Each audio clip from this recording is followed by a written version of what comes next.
Good evening. Oh my, we got a full house tonight. I don't know what they told you, but this may not be the right place. It's good to see everybody out tonight. Weather's nice. Hope you had a good afternoon. How many got a nap this afternoon? Anybody get a nap this afternoon? My favorite thing is a Sunday afternoon nap, I'll tell you right now. Especially when the Titans are playing. A lot of field goals, yeah. That's what I hear. Well, I appreciate the opportunity to be here again and to teach. When Matt was teaching last quarter, he asked me to fill in for the first Sunday, I think, of the quarter. And I guess I did okay. Randall said I could try again, so I appreciate that. I'm really looking forward to this study. It's been a while since I've taught on 1 John. One of my favorite people in the Bible, the Apostle John, one of my favorite books in the Bible. And I'm hoping that our study will be a beneficial one. I look forward to going that through with you. When we look at kind of let's see, I think I turned this on. Maybe I didn't. There it is. All right. So we look at kind of the summary of what we're going to be talking about tonight. The feelings and the kind of the underlying premise of the book of 1 John and what we're going to be talking about deals with our own confidence that we have in our salvation and the confidence we have as Christians and the feelings we have as human beings that kind of go with us when we're Christians, and even really outside of the Christian realm. As human beings, we have a tendency to always have this balance of feeling at many times very confident about whatever's going on in our life, and maybe other times when things aren't quite going as well as we'd like, and feelings of inadequacy. And certainly that's something we as human beings deal with at a human level as well as in our walk with God. And so our goal for this study is to look at what the people during the time of John was going through, what they were going through, and how that might apply to us and help us to find that joy that we should have as Christians. Not just where we're going, the joy that's come, but the joy we can even have now, and help us with that confidence we should have as God's children as we walk through the daily life as Christians. What's interesting about this topic, I guess, as human beings, is that these feelings of inadequacy and feelings of going back and forth between being confident and inadequate is something we deal with every day. There's examples from our own lives as human beings that we go through where we have these feelings. I have examples I know from my own business life. There was times, so I work in the technology field, and I have consultants that work for me that we implement financial solutions for very large companies. And there was this one time where we had learned some new technology, new functionality around some very complex billing scenarios. And we had done this work for a smaller company. And then we got attached to this company. It was about a $500 million company, right? And so in the whole sales cycle of this process, we're acting very confident that we can do this for this company. And you have to, right? You're trying to sell your company and sell yourself. And then you're not really sure you're going to get the deal, right? And you go between this thing of being really confident that we're going to get this deal or whatever, and then you're like, well, maybe we're not. But then you get it, and you're like, uh-oh, now we got it. What are we going to do with it, right? And these feelings of being confident in the sales cycle that we can do it, but then once you actually get the deal, it's like, yeah, now I'm not so sure. I'm a little scared, a little concerned about this opportunity. I have this feeling as well, perhaps I do a little woodworking from time to time. And I can look at some plans and look at something I'm going to put myself into, be kind of confident that I can make this happen. And about halfway through the project, I'm going, I'm not so sure I can pull this off, right? We all have these feelings like that.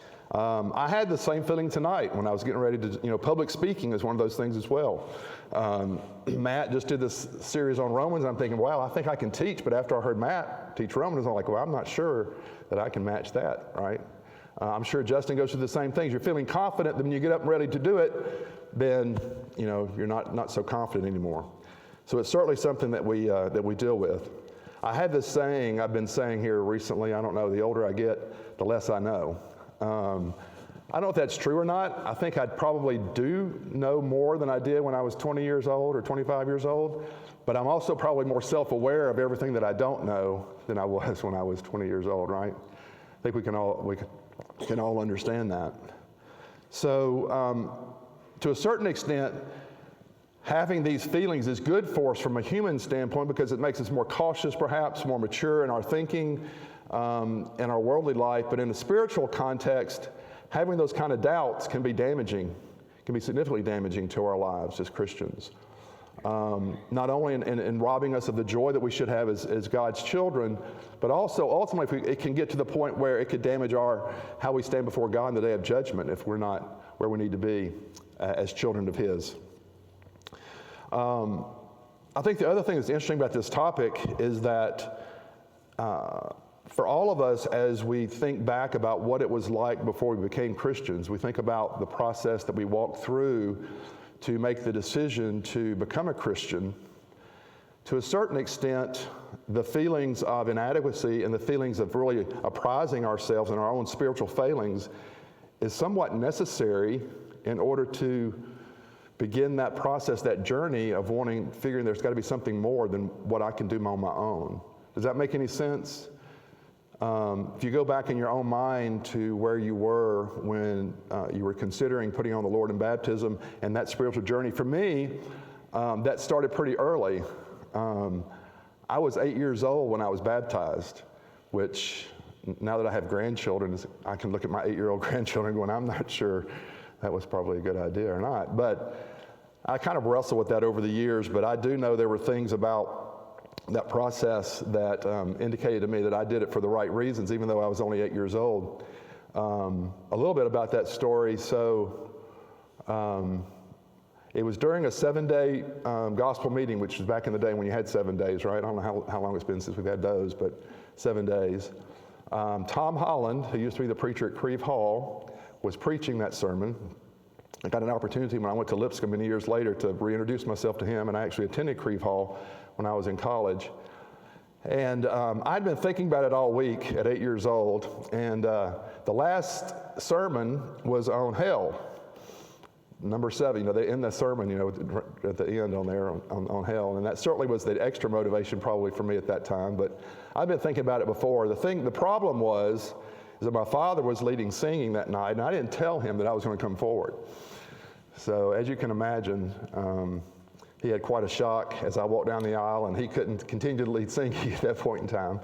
But I do remember my own journey, even at that young age. I can still remember back. I know, of course, my sister's sitting here. I know that I did it for the right reasons. I remember really being really nice to Donna for a few days, for at least for a few days after that. But it wasn't long before those feelings evaporated. And I think that she can probably attest to the fact that I was not quite so nice to her for several times after that. And so certainly struggle with that as a young Christian, the same things we do struggle with as adults in that respect.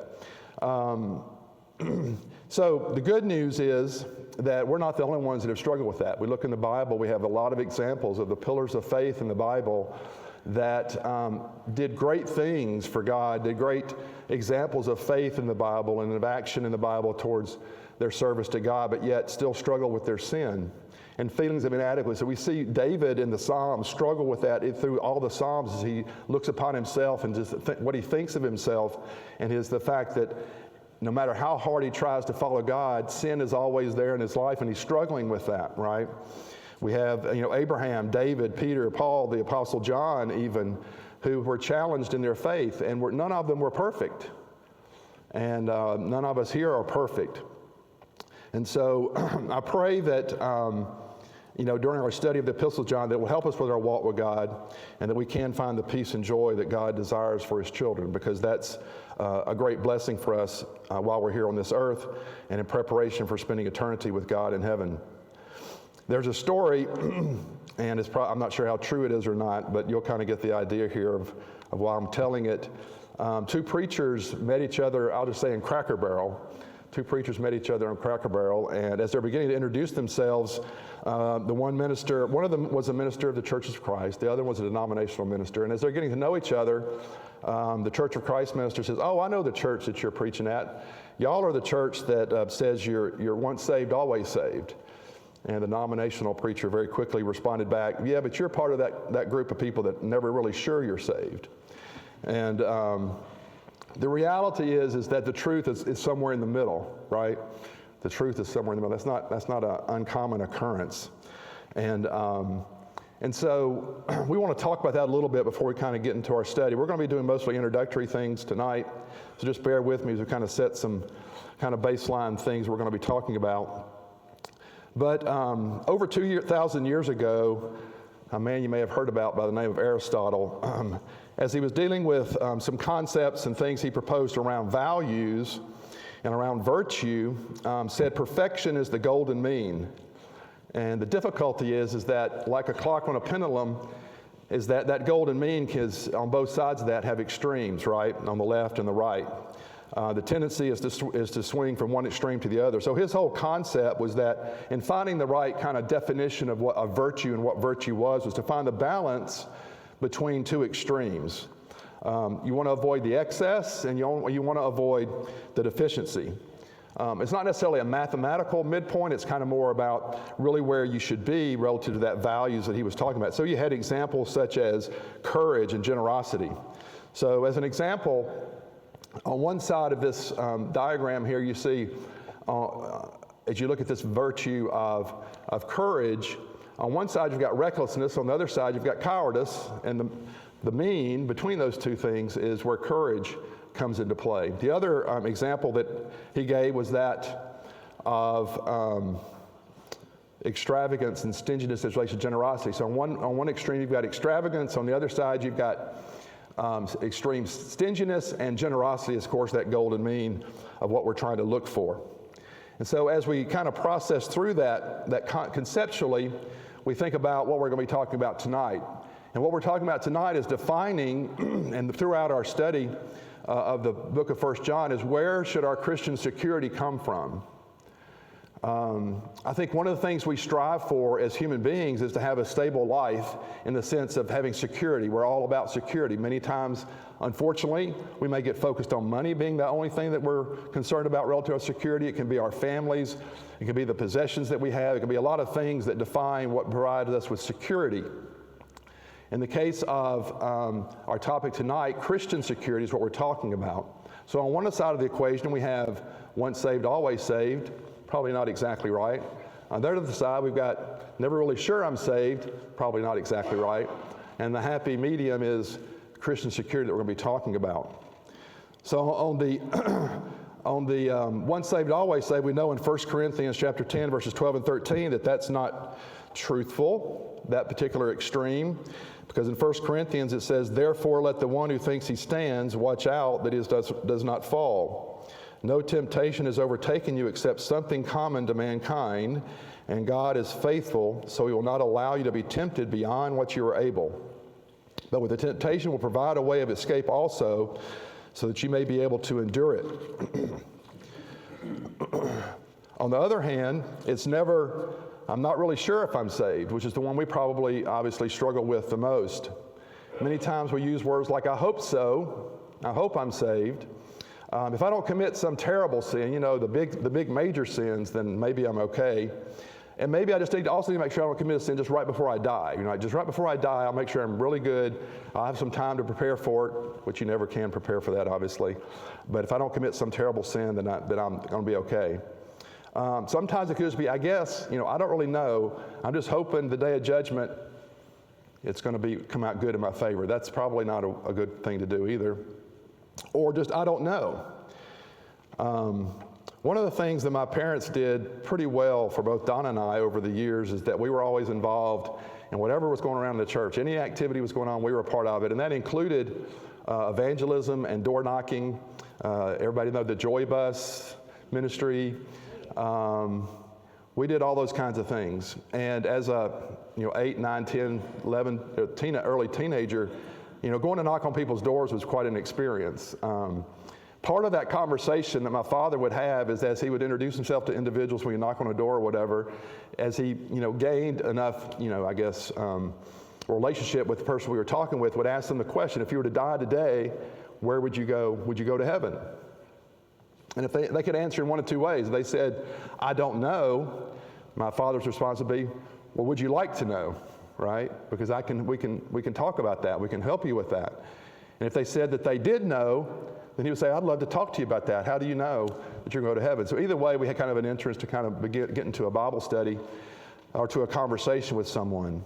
And certainly as Christians, we should have confidence to be able to answer that question definitively anytime that question will be answered of us, to know where we stand related to our eternal destination. We do know that it's not never sure that we're saved. Hebrews chapter 11, verse 1, a very common passage that we're all aware of. Now, faith is the certainty of things hoped for, a proof of things not seen. And one thing I just want to make sure that everybody understands, when we talk about faith in the Bible, we're not talking about blind faith. Blind faith is not what the Bible talks about. And it actually mentions here in the verse, a proof of things not seen. Our faith is based upon evidence that we believe we have as we look at the Bible and look at the world about us. 1 John chapter 5, verse 13, which we're going to get to in our study this quarter. These things I've written to you who believe in the name of the Son of God, so that you may know that you have eternal life. Not that you might know, not that you will guess if you have eternal life, but you will know that you have eternal life. We can feel certain about that. We can be sure about that. We can be positive about where we stand with our God. One of the things I think is important for us, as well as those that we come in contact with, is that based upon the stakes involved as human beings, if there's one thing that we need to be confident in and certain about and have a complete conviction about, it must be where our destination is after this life is over. No human being in this world, given what we see in the world about us and the design of what we see going on with us, and what people may just know anecdotally about what Jesus claims in the Bible, can really truthfully not have pursued a knowledge of that to the point of either coming to some conclusion about it. Either they believe it or they don't believe it. But we can't just be neutral on this topic. And you shouldn't be neutral on this topic. Because if I were you, and if I was me, because I struggle with this myself, if I have any kind of inclination that I'm not sure, I need to figure out how I can be sure, because this is something that has significant impact to our lives. The stakes can't be higher, right? Will we all agree about that? The stakes are not higher than this particular topic. And no one, and anybody you come in contact with and talk to, this is one of the things that should initiate us wanting to talk to people about God and wanting to talk to people about our faith, because this is important stuff. This is the most important thing in your life, is this topic about where you stand in relationship to God. And we need to have that confidence.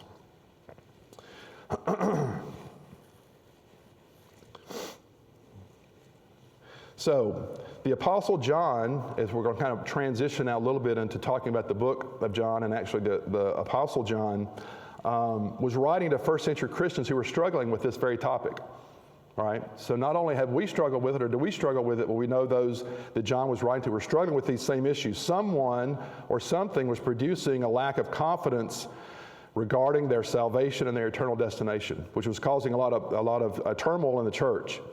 So we're going to go ahead and start taking a look at some of the background of the book of John and talk about some of the things that make up the life of John, as well as the book of 1 John, what was going on, and kind of work our way through that. I hope that we'll get through kind of some of the basic orientation kind of overview stuff here, but if we don't, we'll pick that back up. Before I go any further, just so everybody's aware, when Randall asked me if I would teach this class, I said, I'll be glad to, but I'm out next week, so I will not be here next week, but Chris Wilson's going to fill in next week, so I appreciate him doing that. And so hopefully we'll get through this today. If not, I'll pick it back up when I return here in a couple of weeks. So, who wrote the book of 1 John? Any ideas? John. Good idea. Yeah, good idea. Now, it just so happens that John is a very common name in the first century.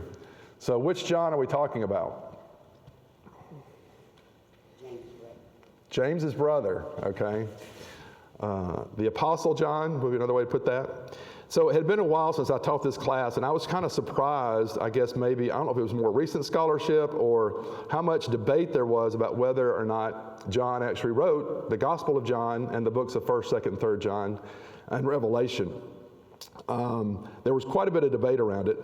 And one of the reasons for that is because John's name is not mentioned as the author of any of those books. Okay? So there had to be other sources that were kind of looked at relative to confirming that whether or not this was John the Apostle. In fact, I have one of the, a statement up here. So when I talk about early church fathers, these are individuals who weren't apostles directly, but they were individuals who were part of the early church, who either knew the apostles or some of the leaders in the early church, either in the 1st or 2nd century. They could be one or two generations removed from the apostles. And so we do use some of their writings in order to try to confirm, information about things that we learn in the Bible. And there was a couple of church fathers. You'll hear these names several times. And those, where are my notes here? So that was Papias and as well as Polycarp were two early church fathers. And there was some confusion introduced by Papias and some writings he had, where you'll see what I've got written up here, and I'll just read it real quick. And if by chance someone who'd been a follower of the elders should come my way, I inquired about the words of the elders, what Andrew or Peter said, or Philip or Thomas, or James or John, which is what was just mentioned, James or John, or Matthew, or any of the other Lord's disciples, and whatever Aristion and the elder John, the Lord's disciples, were saying, for I did not think that information from books would profit me as much as information from a living and abiding voice. So this individual called the elder John was introduced in these writings, and as we'll look here a little bit further, if you actually look at books of 2nd and 3rd John, they're written, the only designation there is they're written from the elder John, okay? Which introduces, this debate around who the actual writers of these books were. So if we look at the book of John, the Gospel of John, we'll see that even though John, the Apostle John, is not mentioned directly as the author of that he's mentioned as the disciple that Jesus loved. He's known as the disciple that Jesus loved. John 13:23, lying back on Jesus' chest, was one of his disciples whom Jesus loved. A little bit further on in John chapter 19 and verse 26. So when Jesus saw his mother and the disciples whom he loved standing nearby, he said to his mother, "Woman, behold your son."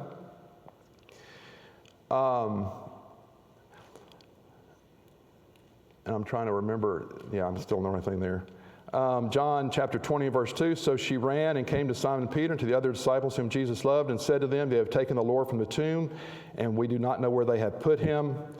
Again, in John 21 and verse 7, therefore the disciple whom Jesus loved said to Peter, "Is the Lord." So when Simon Peter heard that it was the Lord, he put on his outer garment, for that's how he stripped for work, and threw himself into the sea. In John 21:20, Peter turned around and saw the disciple whom Jesus loved following them, and the one who had also leaned back on his chest at the supper said, "Lord, who is the one that's betraying you?" So we see these examples in John of this beloved disciple. John's not mentioned specifically. In the book of 1 John, there's really no reference to any author. We'll talk a little bit more about whether the book of 1 John is actually a letter or some other kind of form of literature, but there's no mention of John or him being the author, any kind of John being the author of 1 John. 2 John verses 1:1, as we talked about, the elder to whom the chosen lady and her children whom I love in truth, and not only but all who know the truth. So again, the elder is mentioned there. And 3 John, the elder to the beloved Gaius whom I love in truth. So some question about who the author was, but if you look overall at all the material around this, in addition to Polycarp and Papias, who actually state in some of their writings that it was the Apostle John did write the Gospel of John and did have other epistles, we believe that it was in fact the Apostle John who did write the book. There was a statement made by Irenaeus, back in the early 2nd century, who indicated that John, the disciple of the Lord, who had leaned upon his breast, did himself publish a gospel during his residence in Ephesus in Asia. So we believe that the Apostle John did write these books, and we'll talk a little bit more about some of the other reasons why that is as we look at some of the information about John and what he wrote. That he did write the book, and he was the Apostle John. And it looks most likely that he did write that book while he was in Ephesus in Asia. So one of the things that we see as we look at the books of John, 1 John, 2 John, and 3 John, is that there's some very similar language. Again, one of the reasons why once we establish that John did write the Gospel of John, that he was also the writer of 1st, 2nd, and 3rd John. So let's look at some of these scriptures and how some of the similarities between those different books. I think it helps us give a little bit of context of where John's coming from. So Gospel of John, and obviously the beginning of the Gospel of John, something very unique from a gospel standpoint, the way that John introduces the prelude to the book. In the beginning was the Word, and the Word was with God, and the Word was God. The Word became flesh and made his dwelling among us. We have seen his glory, the glory of the one and only Son. And then as we look over here in 1 John, that which was from the beginning, which we have heard, which we have seen with our eyes, which we have looked at, and our hands have touched, this we proclaim concerning the word of life. Then we can see down here in the second line, but whoever lives by the truth comes in the light. So the concept of light gets actually introduced in the Gospel of John. If we claim to have fellowship with him and yet work in the darkness, we lie, do not live out the truth. But if we walk in the light as he is in the light, we have fellowship with one another, and the blood of Jesus, his Son, purifies us from all sin. And then in 2 John, it's given me great joy to find some of your children walking in the truth. But in 3 John, it gives me great joy when some believers came and testified about your faithfulness to the truth, telling how you continue to walk in it. So again, we see similarities in language here between each of these different books. And the concepts that John is talking about are kind of a thread that go throughout these books. Last line here, very truly I tell you, whoever hears my word and believes him who sent me has eternal life and will not be judged, but has crossed over from death to life. And in 1 John, we know that we have passed from death to life because we have loved each other. Anyone who does not love remains in death. And there are some additional verses here. We won't read through all of these, where we see similar language again between each of these books written by the Apostle John. So it should give us high confidence in who wrote the book and why he was writing. We'll talk a little bit more about some of the reasons for why John was writing the books, the epistles we're going to be talking about. Before we do that, we'll go ahead and fill in some of the other blanks around John, the apostle, as well as the reason that the books of 1st, 2nd, and 3rd John were written. We hopefully will get through 1st, 2nd, and 3rd John in this study.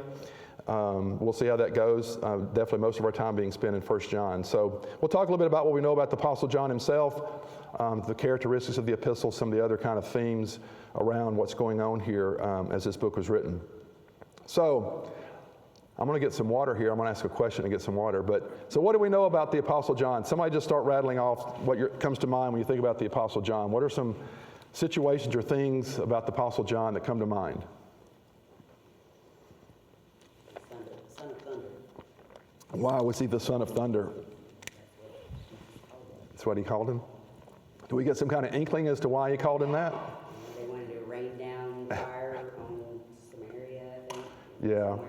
Mm-hmm. Didn't do what they thought they should do. They weren't very welcoming, right? The Samaritans weren't very welcoming. What else? He was a fisherman? Okay. Who else were fishermen? Yeah. Yeah, Peter. And that group kind of is together a lot, right? Especially Peter and John. We see a lot of Peter and John together as well. What else? He goes from that son of thunder to the one that Jesus calls out on the cross to say, behold your mother, and behold your son. Yeah, that's pretty amazing, isn't it? Yeah. Yeah. Woodwell's been saying, that John was a bold individual.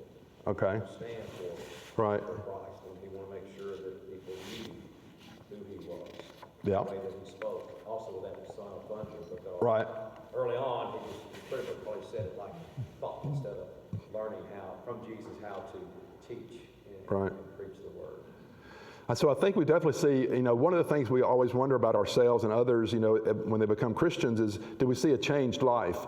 And certainly in the Apostle John, perhaps we see a changed life as he becomes this, this close confidant of Jesus and the apostle that Jesus loved and has throughout the Gospels as well as the epistles, he's the writer of love, right?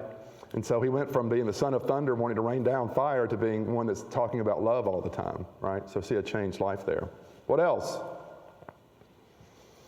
He had connections, because when Jesus goes to trial, they let him right in, so they know who he is.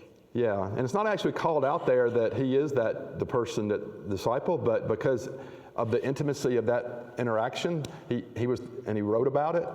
it definitely seems like he did have some connections, which is interesting because when we think about fishermen, we think about fishermen being what? Rich or poor? Poor.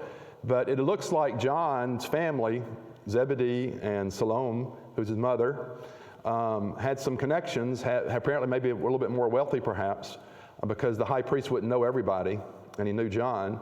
And as well as the fact that, as Matt mentioned, when he was on the cross and gave his, and Jesus gave his mother for John to look after, he mentions John's household, which means that John more than likely had a household, which means he had house, servants.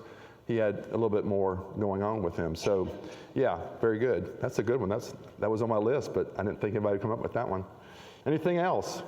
He and James obviously recognized the importance of Jesus because they immediately dropped their nets from their boat in the boat with the Father. Right. And just followed him. Yeah. And it's very possible that John was also a follower of John the Baptist, because it mentions that there was 2 disciples that were standing with John when Jesus walked by, and immediately when John said, there's the guy, there's the Messiah, they immediately followed him, right? Okay. He could have been a cousin of Jesus. Oh, really? I haven't heard this one. So share, Randall. Well, when you look at the mothers at the cross, they say that the relationship is probably there, which would mean that he's probably, well, depending on which side of the family, kin of John the Baptist too. Ah, okay, very interesting. I hadn't heard that one. Very good. That must be in your commentary of the Bible. I haven't seen that. Okay. Okay. Okay. I know John and Jesus were related. I didn't know. Yeah. John the Baptist. John the Baptist. All right. This John. Yeah. So who did he hang around with a lot? At least we read about him hanging around a lot early on in the church. Who was he referenced with a couple of times in the book of Acts of being around? Suffered imprisonment with him. Peter. All right. Peter and John were imprisoned. Remember, they were imprisoned. They also both went down to Samaria, right, to go and evangelize in Samaria. And certainly we also recognize the fact that his brother James was what? What was he known for? What's that? He was the first martyr, right? First Christian martyr, James, his brother. Paul said he seemed to be a pillar of the church, the early church. Yeah, let's just read that. Go to Galatians chapter 2, verses 7 through 10. That's a good one, and we'll read that because I think it's important to kind of see how he's kind of framed there. But yeah, in Galatians chapter 2, verses 7 through 10,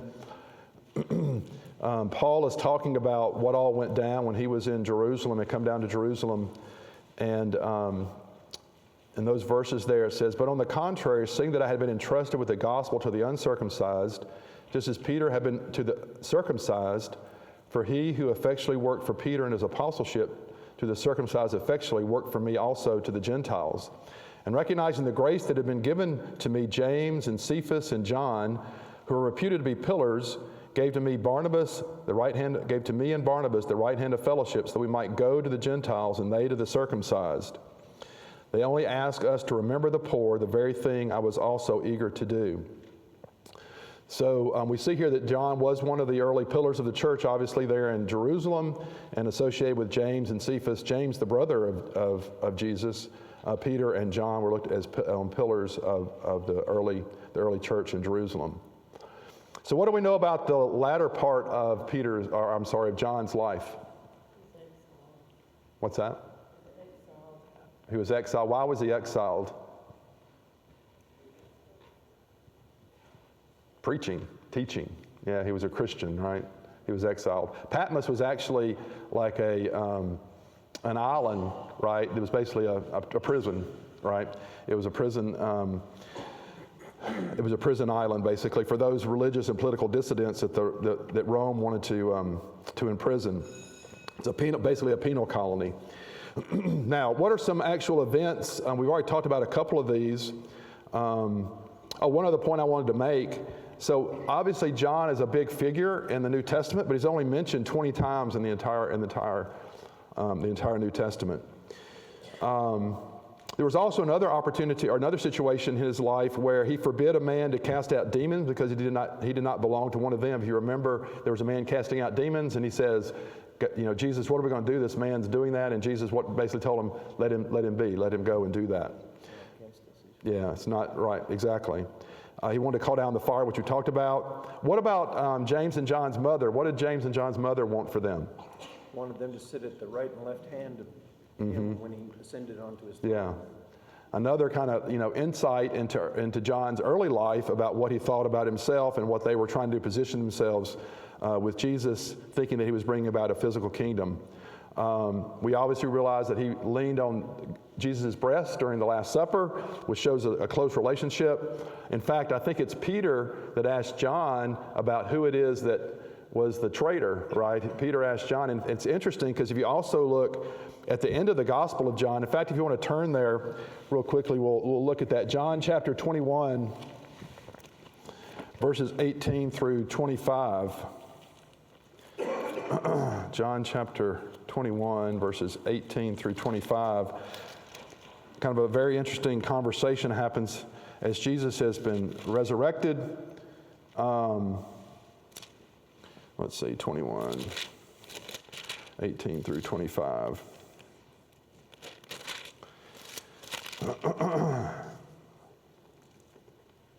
Well, it'd be helpful if I'd be in John and not in Acts.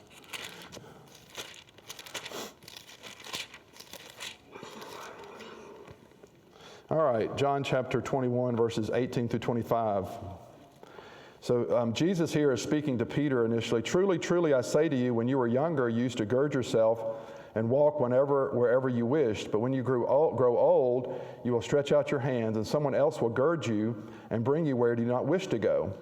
Now this, he said, signifying by what kind of death he would glorify God. And when he had spoken this, he said to him, follow me. So he's talking to Peter here.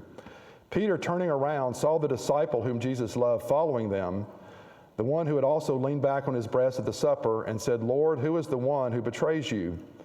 Peter, therefore, seeing him, said to Jesus, Lord, and what about this man? So what's interesting is both at the Last Supper as well as here, Peter asked Jesus, or asked, who was that was going to betray him.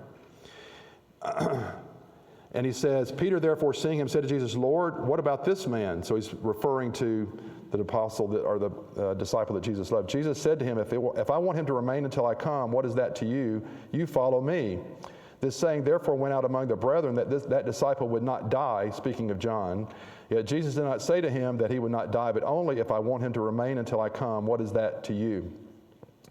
This is the disciple who bears witness of these things and wrote these things, and we know that his witness is true. Very interesting here how John ends his epistle, because this very theme of John being a witness is a very powerful message, both in the book of the Gospel of John, the first introduction to that book, as well as in 1 John, that he's a witness of these things and a very powerful witness for God. So interesting kind of way in which John ends the gospel there on that interaction between Jesus and John and Peter. All right, I think we're getting close to being the end here. Let me see if I can. I'll just mention this, and then we'll have to finish up here in a few weeks. So as far as the characteristics of the epistles, I think I actually mentioned to Matt before the lesson here that the whole John's whole style is much different than what we would think of when we think about Paul. When we look at the Pauline epistles, we feel like we're probably in a advanced master's program class. Very theological kind of a nature, and very technically, kind of sound relative to his logic and those kind of things. And even if we look at the Gospels, the other Gospels, Matthew and Mark and Luke, those books were written primarily talking about a lot of activity, a lot of things that Jesus did. And what we see with John is John comes at things from a different perspective. We see this really well in the introduction of both. We've been talking about the Gospel of John, as well as 1 John, because John kind of his very theological in terms of the themes and things he's talking about, but he comes about it from a different angle. He kind of takes us up on a mountain and says, quite a look from here on a clear day you can see forever. Because we kind of get this sense that John is elevating what we're looking at. We're getting out of the things that Jesus did and talk about more about what he did and why he did it. What was his motivation? What was his heart? What was the heart of Jesus? Not so much technically, doctrinally, what's going on here. So in John chapter 1, verse 14, and the Word became flesh and dwelt among us, and we saw his glory. Glory is of the only Son from the Father, full of grace and truth. So John is taking us to a higher plane and level of things he wants us to know and understand about God that's coming at it from a little bit different angle. So I think we'll definitely, I like that about John and the books that he's written, and I hope that in our study we'll be able to see that and see the great things that he's going to be talking to us about to help us with our confidence in who we are as Christians and our eternal destination, and to help us in our walk with God. So thank you for your time tonight. We'll go ahead and give you a couple of minutes here before we're done, because last time I went a few minutes over. Where's Patrick? Is Patrick here? So Patrick made sure I knew that I went over last time, and I appreciated that. And I'm going to finish a couple of minutes early tonight, so I'll give you some of that time back. So thank you.